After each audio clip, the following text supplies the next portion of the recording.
ஆளுங்கட்சியாக இருந்த அல்லது இருக்கின்ற பிஜேபி அரசு IPC, criminal procedure code, evidence act இவைகளுக்கு பெயர் சூட்டு விழா நடத்தியிருக்கிறார்கள். பெயர் சூட்டு விழாவை நான் படித்து பார்த்தேன். பாரதிய நியாய சங்கீதா, பாரதிய நாக்ரிக் சுரட்ச சங்கீதா. என்னடா சங்கீதாவா சங்கீதா?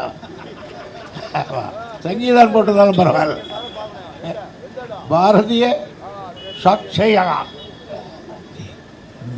நாக்கில் தர்பு போட்டு கொடுக்குறா கூட வராதா? அது இப்போ இந்த இளவு வேணான்னு தான் ஆதியிலிருந்தே நம்ம இந்திய